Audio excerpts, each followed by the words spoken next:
افغانستان به دلیل موقعیت جغرافیایی خود مرکز فرهنگ‌های متنوع بوده و از گروه‌های مختلفی تشکیل شده است. در دوران باستان کسانی که در افغانستان ساکن شدند به همراه ایرانیان تحت فرمان داریوش بزرگ بودند. پس از هخامنشیان یونانیان به رهبری اسکندر مقدونی بسیاری از شهرهای امروزی را بر پایه سبک یونانی ساختند. پس از آن تمدن بودایی از اواخر قرن اول میلادی شکوفا شد و پادشاهان آن تا پایان قرن دهم در بامیان سلطنت کردند. اسلام با یورش اعراب به قندهار در سالهای 699 و 700 در افغانستان ترویج یافت و با قدرت گرفتن ترک‌ها در ایران، افغانستان و هند تقویت شد. چنگیزخان مغول در قرن 13 به سمت آسیای میانه حمله کرد و پس از آن طی چند صد سال آینده افغانستان با امپراتوری‌های مختلف هند و ایران جنگید. سرانجام در قرن 18 گروهی از قبایل پشتون به رهبری درانی معروف به احمد شاه ابدالی مغول‌ها و پارس‌ها را شکست دادند و امپراتوری بزرگ اما ناپایدار خود را تشکیل دادند.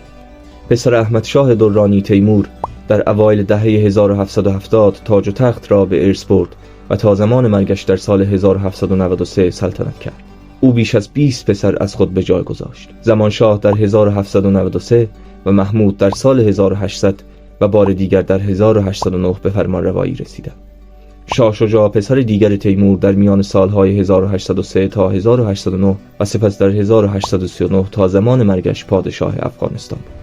در طول قرن 19 افغانستان درگیر جنگ قدرت انگلیس و روسیه بود که به بازی بزرگ معروف است. در قرن 19 هند مهمترین مستعمره امپراتوری بریتانیا محسوب میشد.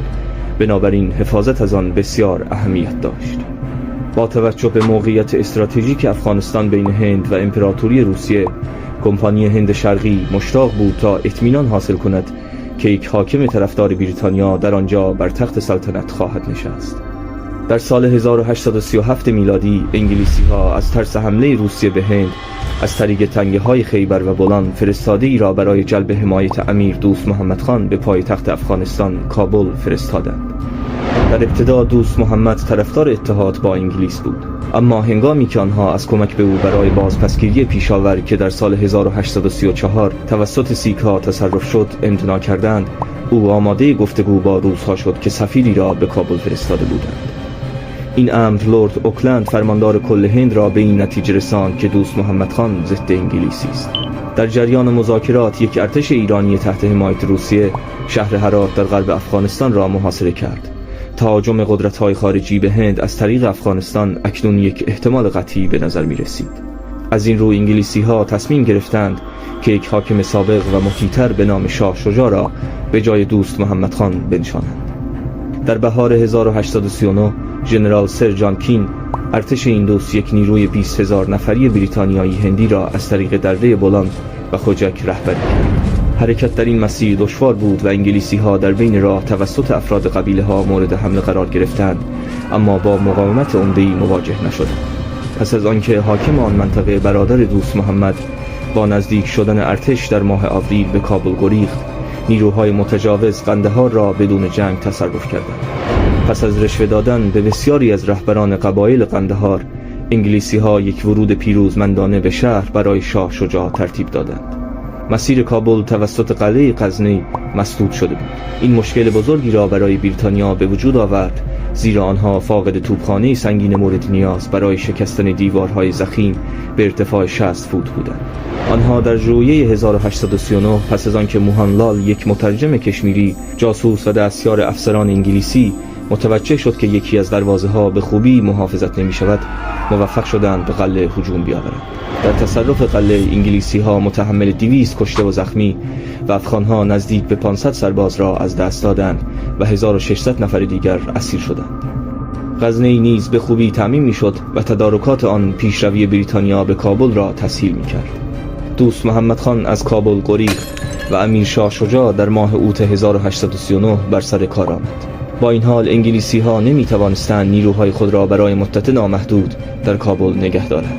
بنابراین مقدمات خروج اکثریت آنها فراهم شد.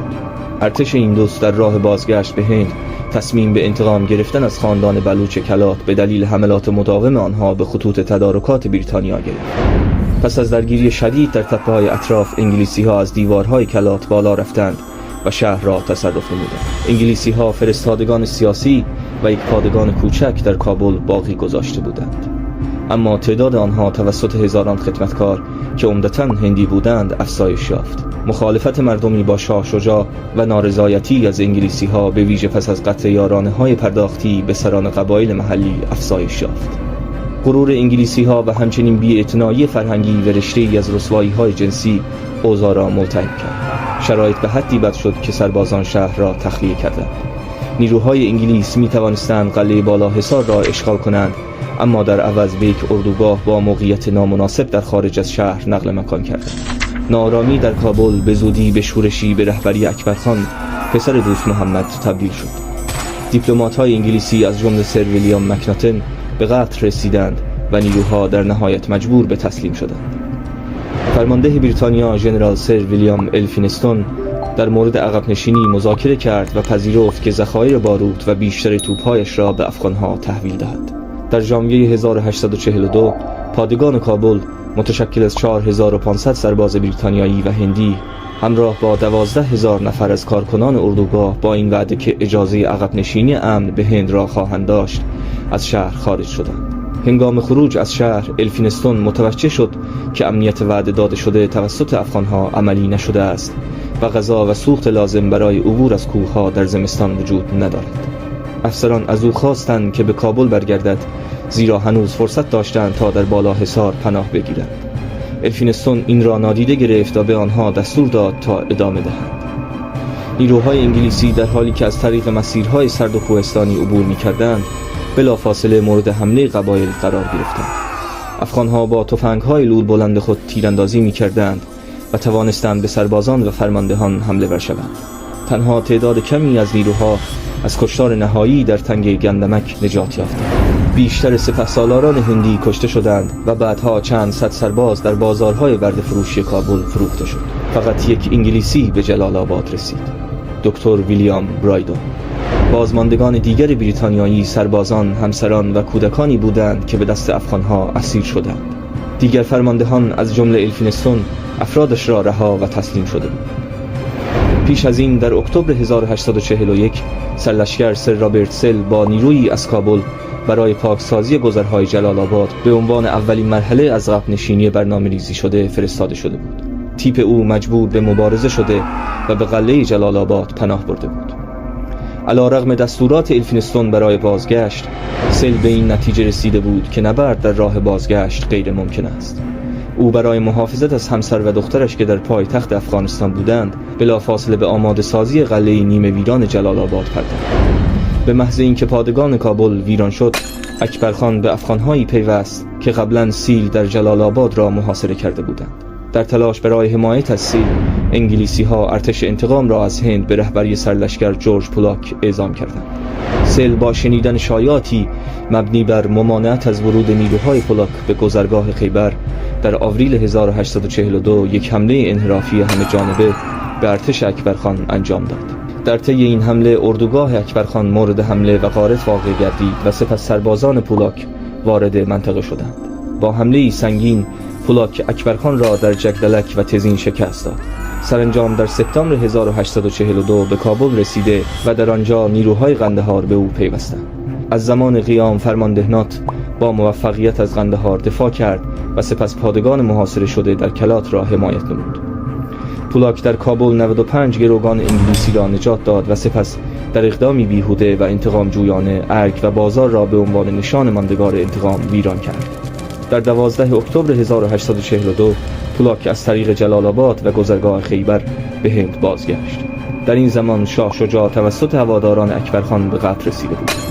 دوست محمد خان که در نوامبر 1840 خود را به بریتانیا تسلیم نموده بود، بی سر و صدا آزاد شد. او پس از بازگشت به افغانستان تاج و تخت را به دست آورده و تا زمان مرگش در سال 1863 سلطنت کرد. به استثنای برخی موارد رابطه او با هند بریتانیا دوستانه بود. پس از او پسرش شیر علی که سیاست پدرش را ادامه داد به سلطنت رسید. فاجعه کابل شهرت شرکت هند شرقی و شکست ناپذیری نظامیش را تضعیف کرده بود. این امر باعث جسارت قدرت‌های بومی مانند سیک‌ها شد که در دهه 1840 برای به چالش کشیدن انگلیسی‌ها آمدند.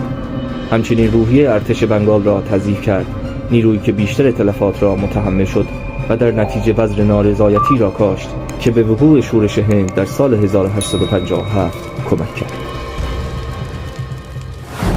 در سال 1878 میلادی نیروهای بریتانیایی هندی برای جلوگیری از نفوذ روسیه در افغانستان جنگی را آغاز کردند. بریتانیا گسترش نفوذ روسیه در آسیای مرکزی را تهدیدی برای مستعمرات هند خود می‌دانست. این منجر به اولین حمله بریتانیا به افغانستان در سال 1839 و پیامدهای فاجعه بار آن شده بود. در سال 1876 شبح مداخله روسیه بار دیگر ظاهر شد، زمانی که امیر افغانستان شیر علی خان با یک هیئت دیپلماتیک روسیه ملاقات کرد و از پذیرش فرستاده بریتانیا امتناع نمود.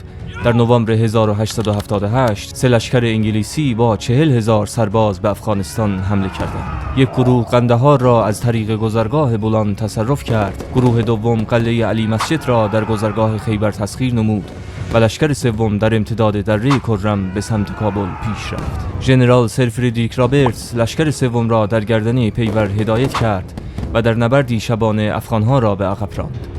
نیروهای بریتانیایی هندی تلفات سنگینی به افغانها وارد نمودند و تمام سلاح‌های آنها را به غنیمت گرفتند. با مرگ امیر شیر علی خان بر اثر سکته قلبی، پسرش یعقوب خان در ماه می 1879 معاهده گندمک را امضا کرد و در ازای حمایت بریتانیا حضور فرستاده بریتانیا سرگرد لوئیس کاواگناری و کنترل بریتانیا بر امور خارجی افغانستان را پذیرفت. در سپتامبر 1879 شورش افغانها در کابل منجر به کشته شدن 200 بریتانیایی از جمله کاواگناری شد، اما یعقوب خان از مداخله خودداری کرد. ژنرال رابرتس برای شناسایی مسئولین حمله و برکناری یعقوب خان به کابل بازگشت. پس از نبردهای متعدد او موفق شد کابل را تصرف کند. نیروهای رابرتس با اینکه با مقاومت افغانها در چهار آسیاب مواجه شدند، توانستند نیروهای افغان را شکست دهند و در ماه اکتبر به کابل برسند. در ژوئیه 1880 عبدالرحمن خان به عنوان امیر جدید افغانستان منصوب و به معاهده گندمک پایبند شد. با این حال درگیری در حال شکل گیری بود. ایوب خان پسر دیگر شیر علی در 27 ژوئیه 1880 نیروی بریتانیایی هندی را در میوند شکست داد. بازماندگان به قندهار بازگشتند، اما دوباره توسط ایوب خان محاصره شدند. نیروهای نجات یافته وقتی به قندهار رسیدند از کابل درخواست کمک کردند. ژنرال رابرتس با لشکر 10,000 نفریش به سمت قندهار حرکت کرد و در 1 سپتامبر 1880 نبرد بابا ولی را بر علیه لشکر 15,000 نفری ایوب خان رهبری نمود. ایوب خان شکست خورد و محاصره پایان یافت. بریتانیا افغانستان را به عبدالرحمن خان واگذار نموده و او نیز سیاست‌های خارجی خود را تحت کنترل دولت هند بریتانیا تنظیم کرد. آخرین سربازان بریتانیایی و هندی در آوریل 1881 میلادی افغانستان را ترک کردند. این جنگ برای بریتانیا گران تمام شد و حدود 17 میلیون پوند هزینه داشت. عبدالرحمن خان که به امیر آهنین معروف شد، حکومت استبدادی مشابه تزارهای روسیه را اتخاذ کرد و اغلب علیه بریتانیایی‌ها عمل می‌نمود. در سال 1893 میلادی مورتیمر دیورند قراردادی با عبدالرحمن خان برای تعیین خط دیورند به عنوان مرز افغانستان و هند بریتانیا منعقد کرد. این خط بعدها با استقلال پاکستان به عنوان مرز دو کشور اعلام گردید، اگرچه در افغانستان به رسمیت شناخته نشد. با این حال هیچ مشکل جدی دیگری بین افغانستان و هند بریتانیا در دوره حکومت عبدالرحمن خان به وجود نیامد و روس‌ها نیز از امور داخلی افغانستان دوری کردند.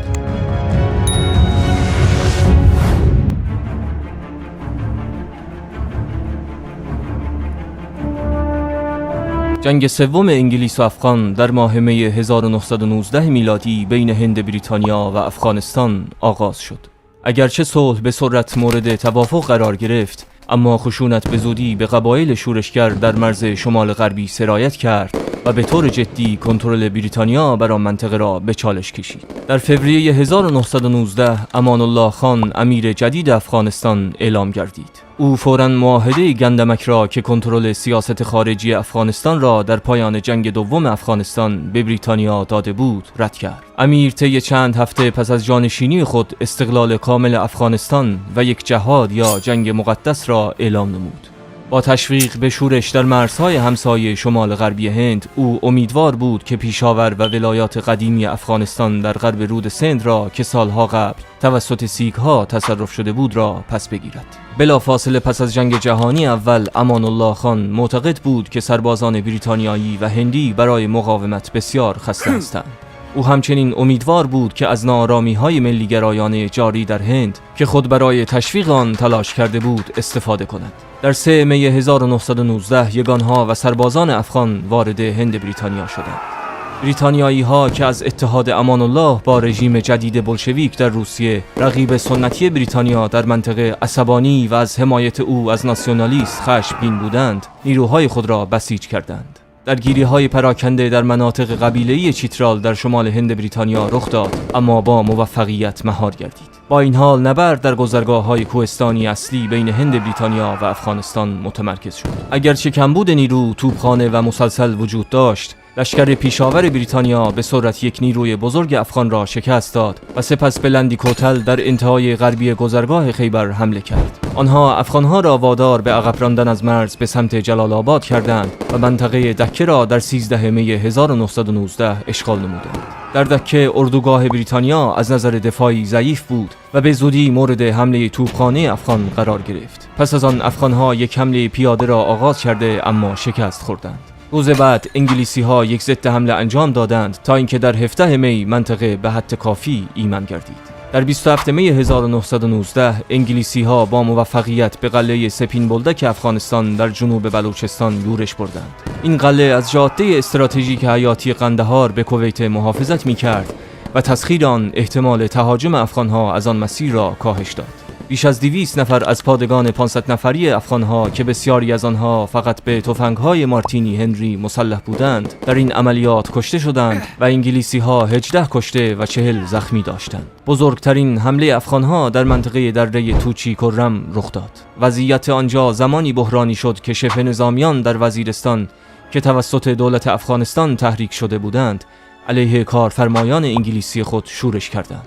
سرگرد گای همیلتون راسل، فرمانده شبه نظامیان وزیرستان جنوبی، بین 26 تا 30 می 1919 با 300 مرد وفادار از وانا به ژوب عقب نشینی کرد. در طول عقب نشینی 40 مرد کشته و زخمی شدند و از 8 افسر انگلیسی 5 نفر کشته و 2 نفر از جمله راسل زخمی گردیدند. در همین حال قلعه تال که از گذرگاه کرم محافظت می‌کرد، به زودی توسط نیروهای بزرگ افغان به فرماندهی نادرخان محاصره شد. این پادگان متشکل از 4 گردان سیک‌ها، گورکاها و یک اسکادران سوار نظام به مدت 1 هفته مقاومت کرد تا اینکه توسط یک ستون از پیشاور به فرماندهی سرتیپ رجینالد دایر رهایی یافت. نیروی هوایی بریتانیا در طول جنگ نقش اساسی داشت. 5 اسکادران نیروی هوایی سلطنتی در حملات و بمباران قبایل شورشی مرزی و اهدافی در خود افغانستان از جمله کابل و جلال آباد مورد استفاده قرار گرفتند. حملات به شهرهای افغانستان هرچند در مقیاس کوچک به کشیدن شاه امان الله خان به میز مذاکره کمک کرد.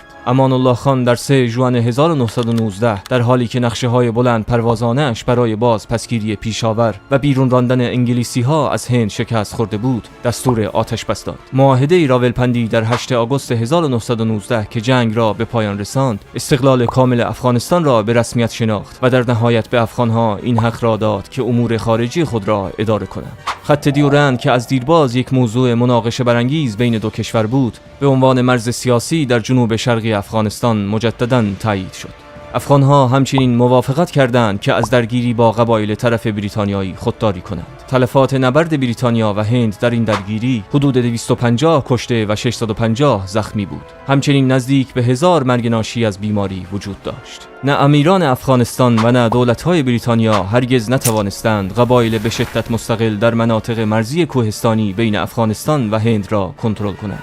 بین سالهای 1880 و 1919 بریتانیا ده‌ها عملیات را برای مجازات قبایلی که به روستاها حمله می‌کردند انجام دادند، اما همچنان چرخه خشونت ادامه داشت. بلافاصله پس از جنگ سوم افغانستان، قبایل وزیر و محسود به کاروانها و پست‌های بریتانیا حمله نمودند. این جنگجویان همیشه به دنبال فرصت‌هایی برای غارت بودند و همچنین از شایعات دروغین مبنی بر واگذاری وزیرستان به افغانستان در مذاکرات پس از جنگ خشمگین شدند. افراد قبیله از تسلیحات افغانی سود زیادی می‌بردند. آنها از اسلحه و مهمات باقی مانده پس از آتش بس استفاده کرده و تعدادشان توسط بسیاری از فراریان شبه نظامی افزایش یافت. افراد این قبیله ها کاملا با سرزمین کوهستانی خود سازگار شده بودند. تنها مجربترین و آموزش دیده ترین واحدهای انگلیسی و هندی می توانستند با وزیری ها و محسودها در نبردهای مرزی برابری کنند. اگرچه نبردهای سنگین زیادی روی زمین در گرفت، اما بمباران روستاهای وزیر و محسود توسط بریتانیا بود که درگیری را در سال 1920 به پایان رساند. از مناطق مرزی بیش از 1300 مرد در عملیات کشته یا بر اثر جراحات و بیماری جان خود را از دست دادند. امان الله اصلاحات ارضی را انجام داد، مالیات ها را منظم نمود، آموزش را گسترش داد و اولین قانون اساسی را برای کشور به ارمغان آورد. اما تلاش‌های او برای دور کردن قدرت از ریش سفیدان روستا و نهادهای مذهبی منجر به شورش و سرنگونی او در سال 1900 یک تاجیک به نام حبیب الله کلکانی معروف به بچه سقا قدرت را به دست گرفت، اما به زودی توسط یک پشتون به نام نادرخان برکنار و اعدام گردید. نادرخان معروف به محمد نادرشاه به رؤسای روستاها خودمختاری بیشتری داد تا اینکه در سال 1933 توسط یک دانش آموز ترور شد و پسر 19 ساله‌اش محمد ظاهر جانشین وی گردید. ظاهر شاه به مدت 2 دهه توسط 2 عمویش که نخست وزیران متوالی بودند کنترل می‌شد. زمانی که داوود پسر عموی ظاهر شاه کنترل را به عنوان نخست وزیر به دست گرفت، در سال 1955 برای کمک نظامی به اتحاد جماهیر شوروی روی آورد. در سال 1963 ظاهر شاه تلاش کرد تا یک سلطنت مشروطه تحت دموکراسی جدید ایجاد کند که از 1964 تا 73 ادامه یافت. در این مدت روشنفکران از آزادی بیشتری برخوردار بودند و زنان شروع به ورود به محل کار و دولت کردند. ظاهر شاه تصمیم گرفت تا شکل دولتی منتخب را معرفی کند، اما قانونی که اجازه ورود احزاب سیاسی به اداره کشور را میداد هرگز امضا نشد. در سال 1973 پسرعموی پادشاه داوود کودتا کرد و افغانستان را جمهوری و خود را رئیس جمهور اعلام نمود، در حالی که رقبای جنگ سرد اتحاد جماهیر شوروی و ایالات متحده آمریکا به این کشور کمک‌های مالی می‌کردند. در دوران حکومت کوتاه داوود کشور از درآمدهای نفت و گاز بهره‌مند شد و حقوق زنان بهبود یافته بود. کابل مملو از دانشجو بود و دانشگاه آن جولانگاه ایدئولوژی سیاسی کمونیستی و اسلامی بود. آنها تشنه تغییر بودند. در 27 آوریل 1978 داوود در یک کودتای کمونیستی معروف به کودتای سور به رهبری حزب دموکراتیک خلق افغانستان سرنگون و کشته شد. درگیری داخلی به زودی باعث انشعاب در این حزب مارکسیست لنینیست گردید. رهبران یک جناح به نام پرچم اخراج شدند، در حالی که جناح دیگر به نام خلق به ریاست نور محمد ترکی قدرت را در دست گرفت. اصلاحات رادیکال باعث شورش‌های محلی و شورش‌های ارتش شد. سربازان به سمت گروه‌های مقاومت فرار کردند و اتحاد جماهیر شوروی کمک به رژیم ترکی را افزایش داد. در این شرایط ترکی توسط همحزبی رقیبش حفیظ الله و با تایید شوروی کشته شد. در همین حال ایالات متحده فعالانه از گروه‌های مقاومت حمایت می‌کرد. برژنف رئیس جمهور اتحاد جماهیر شوروی از ترس نفوذ ایالات متحده با استفاده از هرج و مرج فزاینده در کشور و نزدیکی حفیظ الله امین به آمریکا و پاکستان در دسامبر 1979 نیروهای خود را به افغانستان اعزام کرد.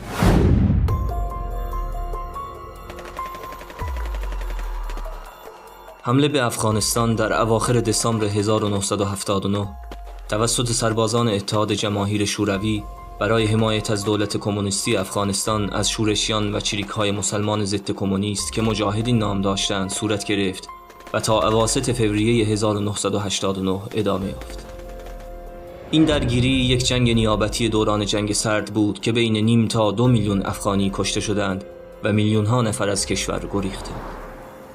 در سال 1947 محمد داوود خان نخست وزیر پادشاهی افغانستان خط دیورند که برای بیش از نیم قرن توسط دولت‌های متوالی افغانستان به عنوان مرز بین‌المللی بین افغانستان و هند پذیرفته شده بود را رد کرد.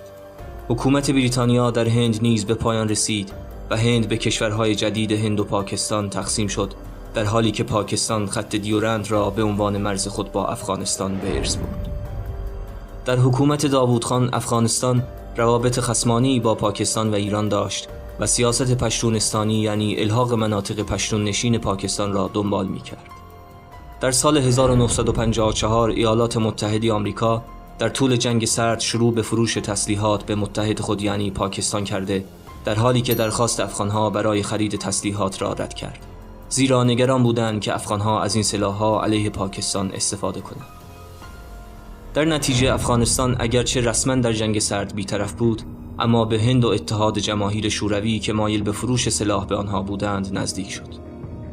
در نتیجه نارضایتی مداوم از درگیری‌های افغانستان با کشور همسایه خود پاکستان، روابط نزدیک با اتحاد جماهیر شوروی و رکود اقتصادی، داوود خان توسط پادشاه افغانستان محمد ظاهر شاه مجبور به استعفا شد. در سال 1973 محمد داوود خان با حمایت افسران ارتش افغانستان که توسط شوروی آموزش دیده بودند، طی یک کودتا قدرت را از پادشاه گرفت و اولین جمهوری افغانستان را تأسیس کرد. داوود پس از بازگشت به قدرت سیاست ایجاد منطقه پشتونها را احیا کرد و برای اولین بار با حمایت از گروه‌های ضد پاکستانی و تهیه سلاح، آموزش جنگ نیابتی را علیه پاکستان آغاز کرد. پاکستان در پاسخ به جنگ نیابتی شروع به حمایت از افغان‌هایی کرد که از سیاست‌های داوود خان انتقاد داشتند. هدف پاکستان سرنگونی رژیم داوود و ایجاد یک حکومت دینی اسلامگرا به جای آن بود. اولین عملیات در افغانستان در سال 1975 انجام شد که از شبه نظامیان حزب جمعیت اسلامی به رهبری احمد شاه مسعود حمایت می‌کرد که سعی در سرنگونی دولت داشتند. این شورش در سال 1975 اگرچه ناموفق بود، اما رئیس جمهور داوود خان را تکان داد و به او فهماند که دوستی با پاکستان به نفع اوست. او شروع به بهبود روابط با پاکستان کرد. در سال 1967 حزب دموکراتیک خلق افغانستان به دو جناح رقیب تقسیم شد. جناح خلق به رهبری نور محمد ترکی و جناح پرچم به رهبری ببرک کارمل.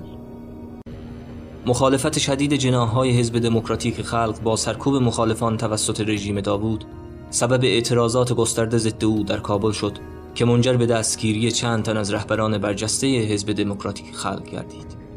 در سال 1978 ارتش افغانستان که با آرمان حزب دموکراتیک خلق همسو شده بود، داوود خان را همراه با اعضای خانواده‌اش سرنگون و اعدام کردند. این انقلاب منجر به ایجاد جمهوری با حضور نور محمد ترکی به عنوان رئیس جمهور و دبیر کل شورای انقلاب شد. همچنین در این سال معاهده دوستی بین اتحاد جماهیر شوروی و افغانستان امضا گردید. دولت به دو جناح تقسیم شد. ترکی و معاون نخست وزیر حفیظ الله امین از جناح خلق در مقابل رهبران پرچم مانند ببرک کارمل قرار گرفتند. هزاران زندانی، شاید تا 27,000 نفر از جمله بسیاری از ملاها و رؤسای گروه‌های سنتی، نهادهای مذهبی و روستایی در زندان بدنام پلچرخی اعدام شدند و همچنین روشنفکران از کشور گریختند. حزب دموکراتیک خلق در طول 18 ماه اول حکومت خود برنامه اصلاحات نوسازی به سبک شوروی را به کار گرفت که بسیاری از آنها توسط محافظه‌کاران به عنوان مخالف اسلام تلقی می‌شدند. در اواسط سال 1978 شورش آغاز شد و جنگ داخلی سریعاً در سراسر کشور گسترش یافت. در سپتامبر 1979 معاون نخست وزیر حفیظ الله امین قدرت را به دست گرفت و ترکی را دستگیر کرده و او را کشت. مقامات اطلاعاتی پاکستان شروع به لابی محرمانه با ایالات متحده آمریکا برای ارسال کمک به شورشیان اسلامگرا کردند. دولت امین بر اساس معاهده سال 1978 که اجازه میداد افغانستان از شوروی درخواست نیروی نظامی داشته باشند، در بهار و تابستان 1979 از شوروی درخواست تأمین امنیت و کمک رسانی به آنها در سرکوب شورش‌ها کرد. شوروی اقدام به فرستادن گروهی از تانک‌ها، هلیکوپتر و خدمه و بعدها یک گردان جهت محافظت دولت افغانستان کرد و تا پایان سال 1979 واحدهای بزرگتری به درخواست دولت وارد آن کشور شدند. رهبران شوروی احساس کردند که اقدامات امین وضعیت افغانستان را بی‌ثبات کرده است. همچنین ملاقات مخفیانه امین با آمریکا باعث ایجاد سوءظن در مقامات شوروی شد. در 27 دسامبر 1979 700 سرباز شوروی با یونیفرم افغانی و همچنین افسران نیروهای ویژه، ساختمان‌های دولتی، نظامی و رسانه‌ای عمده در کابل از جمله قصر تاج بیگ که امین به عنوان خانه رئیس جمهوری از آنجا استفاده می‌کرد را اشغال کردند و رئیس جمهور امین به دست ماموران کاگبه کشته شد. در رادیو کابل اعلام شد که افغانستان از حکومت امین آزاد شده است. مقامات شوروی گفتند مردم افغانستان به رهبری حزب دموکراتیک خلق به زعامت ببرک کارمل رهبر جناح پرچم علیه امین مستبد دست به قیام زدند. نیروهای شوروی تأسیس حکومت کارمل را فراهم نمودند. نیروهایی که وارد افغانستان شده بودند در جمع شامل لشکر 103 هوابرد تحت فرماندهی سپاه چهلم و متشکل از گاردهای لشکر موتوریزه تیپ هوابرد تهاجمی جوخه هوایی همراه با سایر یگانهای کوچکتر بودند. در مجموع میزان اولیه نیروهای شوروی حدود 80,000 سرباز، 1800 تانک و 2000 زره‌پوش جنگنده بود. با ورود دو لشکر بعدی کل نیروهای شوروی به بیش از 100,000 پرسنل افزایش یافت. تهاجم به یک کشور بی‌دفاع برای جامعه بین‌المللی تکان دهنده بود و برای همسایه آن پاکستان احساس نگرانی ایجاد کرد. وزرای خارجه 34 کشور اسلامی قطعنامه‌ای را تصویب کردند که مداخله شوروی را محکوم می‌کرد و خواستار خروج فوری و بدون قید و شرط نیروهای شوروی از افغانستان بود. مجمع عمومی سازمان ملل قطعنامه‌ای را در اعتراض به مداخله شوروی در افغانستان با 104 رأی موافق تصویب کرد. احساس عمومی در آمریکا این بود که انفعال در برابر شوروی می‌تواند مسکو را ترغیب کند تا در جاه طلبی‌های بین‌المللی خود بیشتر پیش برود. چین حمله شوروی و تقویت نظامی آن را محکوم کرد و آن را تهدیدی برای امنیت چین خواند. پس از اشغال افغانستان کمک‌ها به مجاهدین به طور قابل توجهی افزایش یافت. آمریکا تمام تسلیحات شوروی در اسرائیل را به صورت مخفیانه خریداری کرد و برای مجاهدین فرستاد. همزمان مصر سلاح‌های ارتش خود را ارتقا داد و سلاح‌های قدیمی‌تر را برای شبه نظامیان ارسال کرد. مخالفت با حضور شوروی در سطح ملی بسیار زیاد بود و از حد منطقه‌ای، قومی و زبانی عبور می‌کرد. هرگز در تاریخ افغانستان این تعداد مردم در مخالفت با یک قدرت خارجی متجاوز متحد نشده بود. در قندهار چند روز پس از تهاجم غیر نظامیان علیه سربازان شوروی قیام کردند و تعدادی از آنها را کشتند و باعث عقب نشینی سربازان به پادگان‌های خود شدند. ببرک کارمل رهبر جدید افغانستان از ارتش چهلم شوروی خواست وارد عمل شده و شورش را سرکوب کند. بنابراین نیروهای شوروی به جنگ علیه شورش‌های شهری و گاه علیه واحدهای ارتش افغانستان در حال شورش پرداختند. شوروی از حملات هوایی و زمینی برای تخریب روستاها، دامها و محصولات کشاورزی در مناطق سخت استفاده می‌کرد. شوروی روستاهایی را بمباران می‌کرد که نزدیک محل حملات چریکی بودند و یا از گروه‌های مقاومت حمایت می‌کردند. مردم محلی مجبور شدند برای کشته نشدن از خانه‌های خود فرار کنند. در اواسط دهه 1980 جنبش مقاومت افغانستان با کمک ایالات متحده آمریکا، پاکستان، عربستان سعودی، بریتانیا، مصر، جمهوری خلق چین و دیگران به مقابله با شوروی اقدام کردند. آمریکا درگیری در افغانستان را به عنوان یک نبرد جدایی ناپذیر جنگ سرد تلقی کرد و سیا در برنامه‌ای به نام عملیات طوفان از طریق سرویس‌های اطلاعاتی پاکستان به نیروهای ضد شوروی کمک می‌کرد. نیروهای شوروی در شمال شرق در امتداد جاده ترمز و در غرب برای مقابله با نفوذ ایران مستقر شدند. شوروی حملات مخفیانه‌ای برای از بین بردن پایگاه‌های مشکوک مجاهدین در خاک ایران انجام داد که منجر به چند موارد درگیری با جت‌های ایرانی گردید. ارتش شوروی در مناطق تحت سیطره مجاهدین حملاتی را انجام می‌داد. بین سالهای 1980 تا 1985 9 عملیات در دره استراتژیک پنجشیر انجام شد، اما تأثیری در کنترل دولت بر آن منطقه نداشت. علاوه بر این عملیات سنگینی در استانهای همجوار پاکستان انجام شد که شهرها و پاسگاه‌های مرزی دولتی در کنترل مجاهدین قرار گرفت. حملات سنگین شوروی محاصره‌ها را می‌شکست، اما مجاهدین مرتباً برای پاکسازی و بازپسگیری اقدام می‌کردند. جنگ بیشتر در غرب و جنوب بجز شهرهای هرات و قندهار که همیشه به نحوی تحت کنترل مقاومت بودند روی می‌داد. همچنین استان مرزی شمال غرب پاکستان به پایگاهی برای مجاهدین تبدیل شد و علمای دیوبندی آن ولایت نقش مهمی در جهاد افغانستان ایفا کردند. دارالعلوم حقانیه پاکستان به پایگاه سازمانی و شبکه‌ای برجسته برای مبارزان افغان ضد شوروی تبدیل شد. کشورهای مسلمان علاوه بر پول هزاران مبارز داوطلب معروف به عرب افغان را که می‌خواستند علیه کمونیست‌های ملحد جهاد کنند را به افغانستان فرستادند.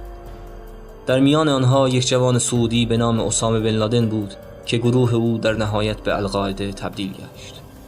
گروه‌های چریکی مائویست نیز در سالهای آغازین جنگ شمال کابل را در اختیار داشت. این گروه به دنبال مرگ رهبرانشان در 1986 به شدت تضعیف شد. با پیچیده تر شدن جنگ، حمایت خارجی و هماهنگی منطقه‌ای افزایش یافت. این شرایط ماهیت تقسیم شده جامعه افغانستان را منعکس می‌کرد. احمد شاه مسعود از دره پنجشیر در شمال کابل حداقل 10,000 سرباز آموزش دیده را تا پایان جنگ رهبری کرده و کنترل سیاسی خود را بر مناطق تحت تسلط تاجیک‌ها به استان‌های شمال شرق افغانستان گسترش داده بود. مجاهدین طرفدار عملیات خرابکارانه بودند. رایج‌ترین انواع خرابکاری شامل آسیب رساندن به خطوط برق، از بین بردن ایستگاه‌های رادیویی، انفجار ساختمان‌های اداری دولتی، پایانه‌های هوایی، هتل‌ها و سینماها و غیره بود. در منطقه مرزی با پاکستان مجاهدین اغلب روزانه 800 راکت پرتاب می‌کردند. بین آوریل 1985 و ژانویه 1987 آنها بیش از 23500 حمله در نزدیکی روستاها به اهداف دولتی انجام دادند. مجاهدین از مین‌های زمینی استفاده می‌کردند. اغلب آنها از ساکنان محلی حتی کودکان استفاده می‌کردند. در سال 1982 ستونی متشکل از حدود 1000 تن از اعضای جوان حزب کمونیست که برای کار در دره پنجشیر فرستاده شده بودند، در 30 کیلومتری کابل توسط مجاهدین در کمین قرار گرفتند و تلفات جانی زیادی در پی داشتند. در 4 سپتامبر 1985 شورشیان یک هواپیمای داخلی خطوط هوایی باختر را هنگام بلند شدن از فرودگاه قندهار سرنگون کردند و تمام 52 سرنشین آن کشته شدند.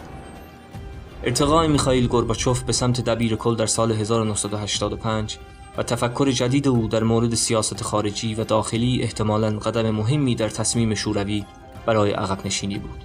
گورباچوف در تلاش بود تا اتحاد جماهیر شوروی را از رکود اقتصادی که تحت رهبری برژنف ایجاد شده بود خارج کند و وجهه اتحاد جماهیر شوروی را اصلاح کند. گورباچوف همچنین با امضای معاهده‌ای با آمریکا در سال 1987 و خروج نیروها از افغانستان تلاش می‌کرد تا تنش‌های جنگ سرد را کاهش دهد. در سال 1986 محمد نجیب الله، رئیس سابق پلیس مخفی افغانستان که در آن زمان کمتر شناخته شده بود، به عنوان رئیس جمهور جدید انتخاب شد و اصلاحات سریعی را برای تغییر وضعیت کشور و جلب حمایت مقامات شوروی انجام داد. با نیروهای مجاهدین مذاکره نمود و به احزاب دیگر اجازه فعالیت داد و تأکید کرد که ظاهر شاه تبعید شده میتواند بخشی از این روند اصلاحات باشد. آتشبس 6 ماهه نیز در دسامبر 1986 آغاز شد. در نوامبر 1987 نجیب الله گروه منتخبی از مقامات را تشکیل داد که با موفقیت قانون اساسی جدید را برای افغانستان به تصویب رسانند و یک نظام ریاستی با پارلمان انتخابی ایجاد کنند. قانون اساسی دین اسلام را دین رسمی اعلام کرد. حقوق دموکراتیک افراد را تضمین، تشکیل احزاب سیاسی را قانونی و علیرغم انتظارات برابری بین اقوام و ملیت‌های مختلف را اعلام کرد. در جواب کمک‌های پاکستان به شورشیان، محمد نجیب الله دست به انجام عملیات‌های بزرگی ضد پاکستان زد. از جمله در سال 1987 120 حادثه منجر به مرگ 234 نفر در پاکستان شد. در سال 1988 انفجاری در یک انبار مهمات در خارج از اسلام آباد دست کم 100 کشته و بیش از 1000 مجروح به جا گذاشت که در این حادثه سرویس امنیت افغانستان و KGB مظنونان اصلی به شمار می‌روند. سرقت مجموع زیادی از کمک‌های بین‌المللی باعث رشد اقتصادی پاکستان شد ولی دارای اثرات مخربی نیز در طول جنگ برای آن کشور بود. پاکستان در پشتیبانی از مجاهدین مستقیما نقش عمده‌ای در عقب نشینی نهایی نیروهای شوروی از افغانستان ایفا کرد و مستقیما حتی وارد فاز درگیری هوایی با نیروهای دولتی افغان و شوروی شد. جنگ با خروج ارتش شوروی به پایان نرسید. اتحاد جماهیر شوروی در زمستان افغانستان را با ترس و وحشت مقامات کابل ترک کرد. مجاهدین افغان آماده بودند تا در صورت لزوم به شهرها و در نهایت به کابل حمله کنند. دولت محمد نجیب الله اگرچه نتوانست حمایت مردمی را به دست آورد، اما در به رسمیت شناختن بین‌المللی افغانستان موفق بود و توانست تا سال 1992 در قدرت باقی بماند. گورباچوف رهبر شوروی در سال 1989 طرح صلحی را با همکاری محمد نجیب الله برای قطع مشترک کمک‌های شوروی و آمریکا به چریک‌های افغانستان پیشنهاد داد تا منجر به آتشبس و صلح شود. نجیب الله به دنبال همکاری با آمریکا بود، اما دولت تازه منتخب جورج اچ.دبلیو. بوش این طرح را رد کرد و انتظار داشت که پیروزی را از طریق نبرد به دست آورد. همراه با دولت‌های افغانستان و شوروی، چین نیز علنا از ایجاد یک دولت و ایران نیز از راه حل صلح‌آمیز و مذاکره حمایت کردند. اما ایالات متحده و پاکستان به راه حل نظامی معتقد بودند. طی توافقی در ژنو عدم مداخله آمریکا و شوروی در امور داخلی افغانستان و پاکستان و برنامه زمانی خروج تعیین شد و در 15 فوریه 1989 آخرین گروه نیروهای شوروی از افغانستان خارج شدند. جنگ داخلی در حالی ادامه یافت که چریک‌های مجاهد هرگز تحت یک فرماندهی واحد نبودند و در سال 1992 نتوانستند یک دولت متحد کارآمد ایجاد کنند. در جنگ داخلی افغانستان حدود 400,000 غیر نظامی در دهه 1990 جان خود را از دست دادند و در نهایت منجر به ایجاد حکومت طالبان شد. دیدبان حقوق بشر به این نتیجه رسید که ارتش سرخ شوروی و ارتش افغانستان مرتکب جنایات جنگی و جنایات علیه بشریت شدند.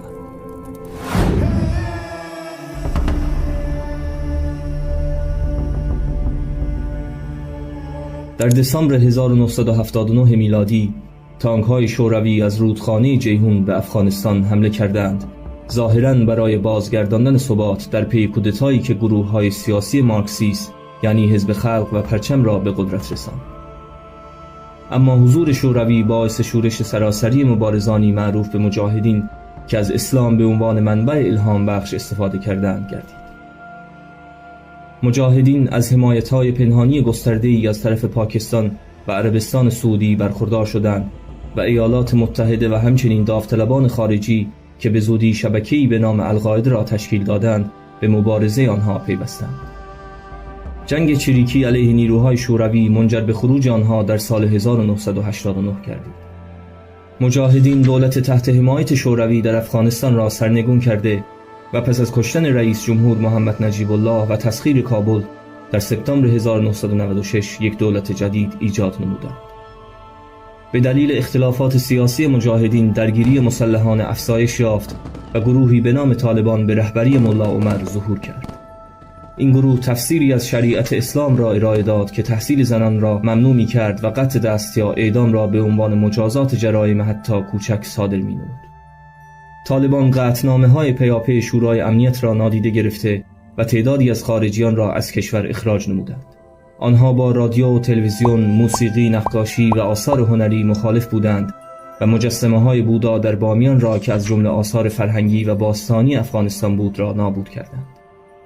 در دوران حکومت طالبان کریکت تنها ورزش مجاز در افغانستان به شمار می‌رفت. همان سال اسامه بن لادن سرمایه‌گذار عربستانی رهبر گروهی به نام القاعده که از سودان اخراج شده بود در افغانستان مورد استقبال قرار گرفت و مقر سازمان خود را در آنجا تأسیس کرد. با کمک القاعده طالبان تا تابستان 2001 کنترل بیش از 90% از خاک افغانستان را به دست آورد. پس از بمبگذاری‌های اوت 1998 میلادی توسط القاعده در 2 سفارت آمریکا در آفریقای شرقی یعنی تانزانیا و کنیا، رئیس جمهور ایالات متحده آمریکا کلینتون دستور حملات موشکی علیه کمپ‌های آموزشی بن لادن در افغانستان را صادر نمود. گمان می‌رفت این بمبگذاری‌ها انتقام دخالت ایالات متحده در استرداد و به ادعای القاعده شکنجه 4 عضو جهاد اسلامی مصر متحد القاعده و طالبان بوده است که در 2 ماه قبل از حملات در آلبانی به خاطر قتل و ترور دستگیر شده بودند. ایالات متحده خواستار استرداد بن لادن برای محاکمه شد، اما طالبان این خواسته را رد کرد و در نتیجه سازمان ملل متحد افغانستان را با تحریم‌های اقتصادی تحت فشار قرار داد. در 9 سپتامبر 2001 احمد شاه مسعود معروف به شیر پنجشیر رهبر ائتلاف نظامی اتحاد شمال که کنترل بخشی از شمال افغانستان را در دست داشت و در حال جنگ با طالبان بود، توسط افراد القاعده که خود را به عنوان روزنامه‌نگار معرفی کردند ترور شد و ضربه‌ای جدی به مقاومت ضد طالبان وارد کرد. حمله 4 هواپیمای مسافربری آمریکایی ربوده شده در 11 سپتامبر 2001 توجه را به افغانستان جلب کرد. این توطئه توسط القاعده طراحی شده بود و برخی از 19 هواپیماربا در افغانستان آموزش دیده بودند. هواپیماربایان که 15 نفر از آنها تبعی عربستان سعودی بودند، 2 هواپیمای اول را به برج‌های دوقلوی مرکز تجارت جهانی در شهر نیویورک و هواپیمای سوم را به پنتاگون مقر فرماندهی وزارت دفاع ایالات متحده کوبیدند. هواپیمای 4م که احتمالاً به قصد تخریب ساختمان کاخ سفید ربوده شده بود، در پی شورش مسافران بر روی یک مزرعه در پنسیلوانیا سقوط کرد. این حملات جان نزدیک به 3000 نفر را گرفت و جنگ جهانی علیه تروریسم را برانگیخت. پس از این حملات دولت رئیس جمهور تازه منتخب آمریکا جورج دبلیو بوش حول استراتژی اخراج طالبان از افغانستان و از بین بردن القاعده متمرکز شد. بوش از ملا عمر رهبر طالبان خواست که همه رهبران القاعده را که در سرزمینشان پنهان شدند به مقامات ایالات متحده تحویل دهد و زمانی که ملا عمر نپذیرفت مقامات آمریکا شروع به اجرای طرحی برای جنگ کردند. آیساف نیروهای بین المللی کمک به امنیت توسط شورای امنیت سازمان ملل متحد که تشکیل یک دولت دائمی افغانستان را تأکید می‌کرد تأسیس شد. هدف اولیه آیساف آموزش نیروهای امنیت و کمک به افغانستان در بازسازی نهادهای کلیدی دولتی بود، اما به تدریج در عملیات علیه شورشیان طالبان شرکت کرد. در 7 اکتبر 2001 میلادی هواپیماهای جنگی ایالات متحده و بریتانیا اهداف طالبان را مورد حمله قرار داده و عملیاتی به نام آزادی بلند مدت را در افغانستان و سراسر جهان آغاز نمودند. رژیم طالبان پس از شکست در مزار شریف در ماه نوامبر به سرعت در برابر نیروهای وفادار به عبدالرشید دوستوم رهبر نظامی ازبک فرو پاشید. در هفته آینده پس از حملات اتحاد شمال پایگاه‌های طالبان در طالقان، بامیان، هرات، کابل و جلال آباد سقوط کرد. پس از ردیابی رهبر القاعده اسامه بن لادن در غارهای تورابورا در جنوب شرقی کابل، شبه نظامیان افغان به رهبری حضرت علی و حاجی زمان در اوایل دسامبر درگیر نبرد شدید 2 هفته‌ای با نیروهای القاعده شدند. همچنین حملات هوایی سنگین بدون توقف ایالات متحده به مدت 72 ساعت ادامه داشت و در نهایت منجر به کشته شدن چند صد نفر و گریختن بن لادن گردید. گمان می‌رود بن لادن درست 1 روز قبل از دستگیری 20 نفر از افراد القاعده توسط نیروهای افغان با اسب به پاکستان فرار کرده است. سقوط قندهار، بزرگترین شهر در جنوب افغانستان و خانه معنوی طالبان، نشان دهنده پایان قدرت طالبان بود. این منطقه توسط نیرویی که از شمال و جنوب پیشروی می‌کرد محاصره شده بود. با عقب نشینی طالبان به مناطق روستایی افغانستان و آن سوی مرز تا پاکستان، شخصیت‌های ضد طالبان در کنفرانسی تحت حمایت سازمان ملل متحد در آلمان گرد هم آمدند و با تلاش آمریکا و کمک دیپلماتیک قابل توجه ایران به دلیل حمایت از اتحاد شمال، کرزی به صورت موقت برای رهبری کشور انتخاب گردید. القاعده پایگاه‌های خود را در مناطق روستایی مرز شمال غربی پاکستان بازسازی کرد. ملا عمر و رهبران ارشد طالبان در شهر کویته پاکستان و اطراف آن و در ایالات دورافتاده بلوچستان در جنوب غربی مستقر شدند. یکی از نبردهای مهم نهایی مرحله اول جنگ در مارس 2002 در عملیات آناکوندا در استان پکتیا رخ داد که در آن 1700 نیروی آمریکایی و 1000 شبه نظامی افغان با حدود 800 نفر از القاعده و طالبان درگیر شدند. مرگبارترین اتفاق این عملیات نبرد تاکورغار در بالای کوهی با همین نام برای از بین بردن نیروهای القاعده در دره شاهیکود و کوههای آرما بود. نیروهای طالبان و القاعده با استفاده از مواضع مستقر در غارها و برآمدگی‌های مناطق کوهستانی به 3 هلیکوپتر آمریکایی که تلاش می‌کردند در منطقه فرود بیایند با خمپاره و مسلسل‌های سنگین شلیک کردند. اگرچه تاکورغار در نهایت تصرف شد، اما 7 سرباز آمریکایی کشته و 12 تن دیگر زخمی شدند. نیروهای ایالات متحده تعداد شورشیان در دره شاهیکوت را 150 تا 200 نفر تخمین زده بودند، اما اطلاعات بعدی حاکی از آن بود که قدرت واقعی 500 تا 1000 جنگجو بود. همچنین تخمین بر این بود که حداقل 500 شورشی را در طول نبرد کشتند، اما روزنامه‌نگاران بعداً خاطر نشان کردند که تنها 23 جسد پیدا شده است. با سقوط طالبان و القاعده تمرکز بین المللی به تلاش‌های بازسازی در افغانستان معطوف شد. در آوریل 2002 بوش در یک سخنرانی طرح مارشال را برای افغانستان اعلام کرد و وعده کمک مالی قابل توجهی را داد. بین سالهای 2001 تا 2009 بیش از 38 میلیارد دلار کمک‌های بشردوستانه و بازسازی به افغانستان توسط کنگره ایالات متحده اختصاص یافت. برنامه‌های بازسازی با سردرگمی مقامات نظامی و غیر نظامی در حوزه‌های آموزش، بهداشت، کشاورزی و سایر پروژه‌های توسعه دچار آشفتگی شد. تا بهار 2010 میلادی بیش از 1000 نیروی آمریکایی در افغانستان کشته شده بودند، در حالی که سربازان بریتانیایی حدود 300 کشته و کانادایی‌ها حدود 150 کشته داشتند. با طولانی شدن جنگ و تشدید تلفات، جنگ محبوبیت خود را در بسیاری از کشورهای غربی از دست داد و فشار سیاسی داخلی برای دور نگه داشتن نیروها از خطر یا بیرون کشیدن کامل آنها ایجاد شد. در 1 می 2003 وزیر دفاع ایالات متحده دونالد رامسفلد پایان نبرد بزرگ در افغانستان را اعلام کرد. در همان روز رئیس جمهور بوش اعلام کرد که عملیات رزمی بزرگ در عراق پایان یافته است. در آن زمان 8000 نیروی آمریکایی در افغانستان حضور داشتند همچنین ناتو کنترل آیساف نیروهای امنیتی بین‌المللی در افغانستان و اولین تعهد عملیاتی در خارج از اروپا را بر عهده گرفت. پس از سقوط طالبان اولین انتخابات دموکراتیک افغانستان با مشارکت تقریباً 80% در 9 اکتبر 2004 و انتخابات پارلمانی 1 سال بعد برگزار گردید. ده‌ها زن مدعی کرسی‌هایی شدند که برای تضمین تنوع جنسیتی برای آنها در پارلمان در نظر گرفته شده بود. قانون اساسی 2004 افغانستان را با یک دولت مرکزی قدرتمند و مقامات منطقی و محلی، ساختاری که در تضاد با سنت‌های دیرینی این کشور بود، ترسیم کرد.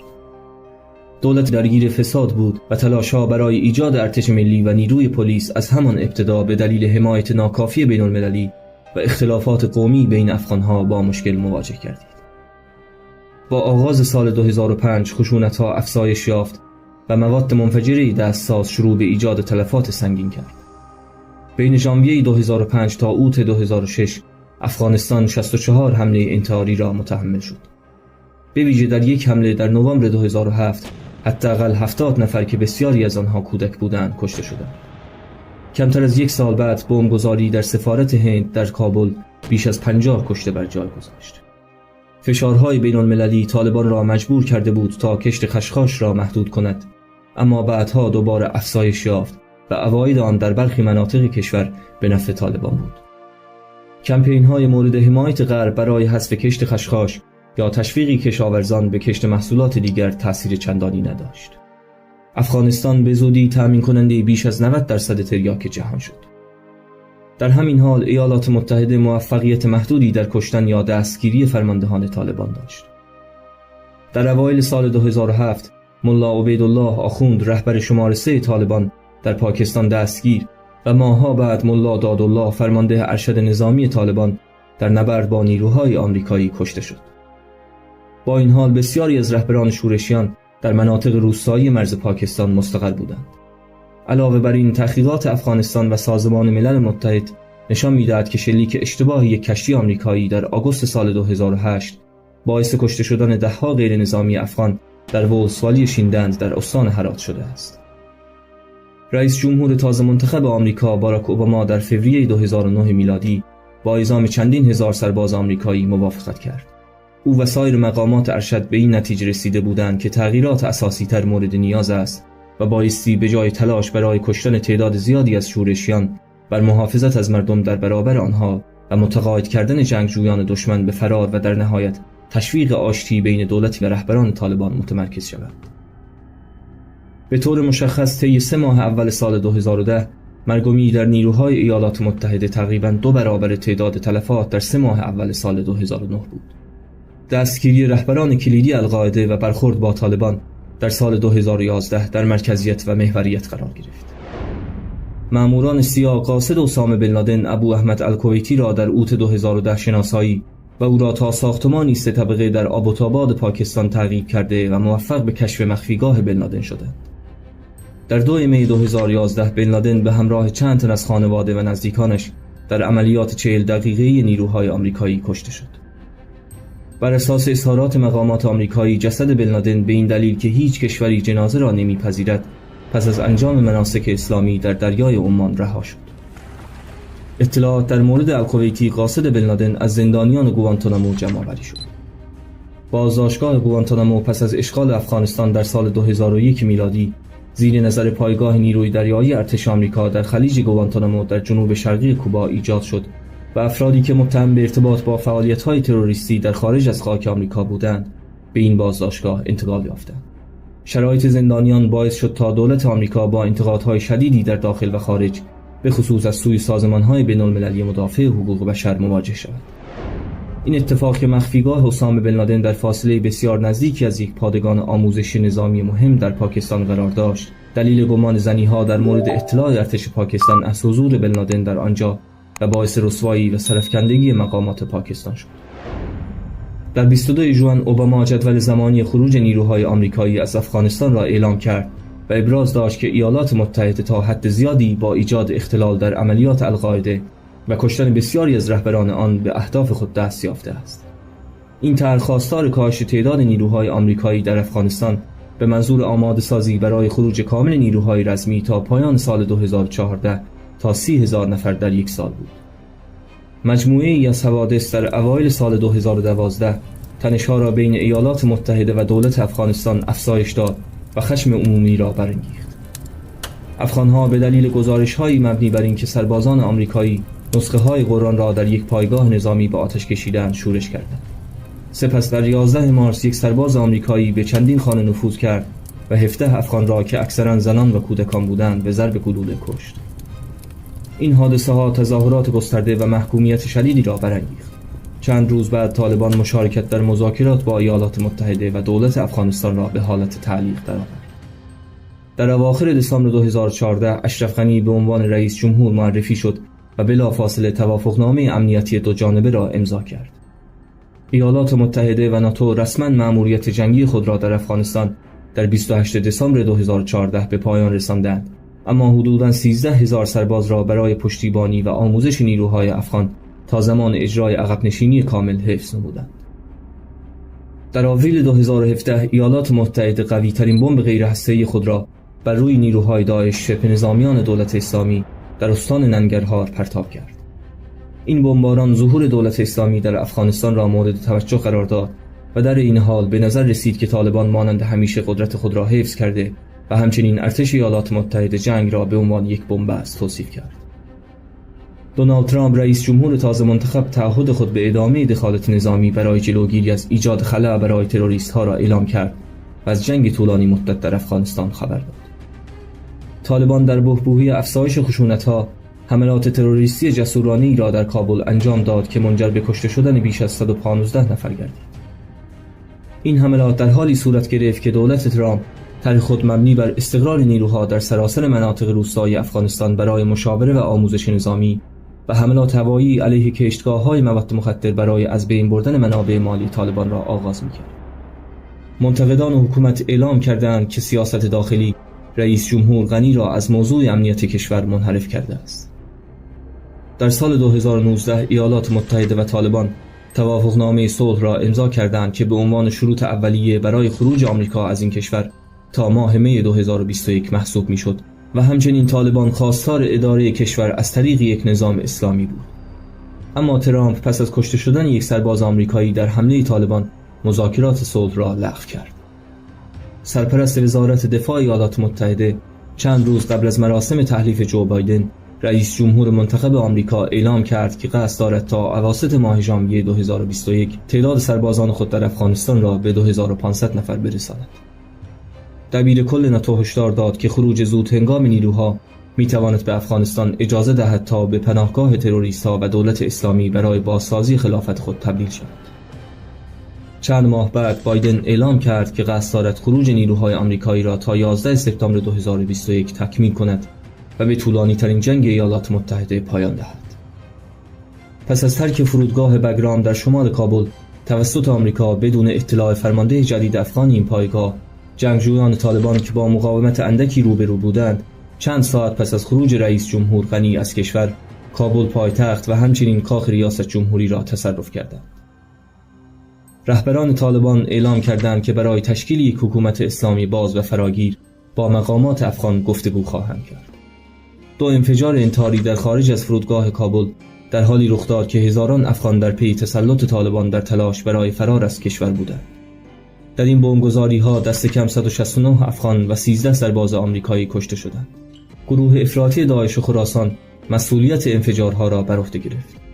خروج نیروهای ایالات متحده آمریکا در آگوست 2021 پس از یک روند پرهرج و مرج و 2 هفته‌ای محقق گردید و طی آن بیش از 120,000 نفر از افغانستان تخلیه شدند. بایدن اعلام کرد که ایالات متحده آمریکا باید از اشتباهات خود درس بگیرد و این عقب نشینی نشان دهنده پایان عصر عملیات نظامی بزرگ برای بازسازی کشورهای دیگر است. ظهور مجدد طالبان در طول خروج آمریکا افغانستان را در تنگناهای مشابه با زمان ورود نیروهای آمریکا در 20 سال پیش قرار داد.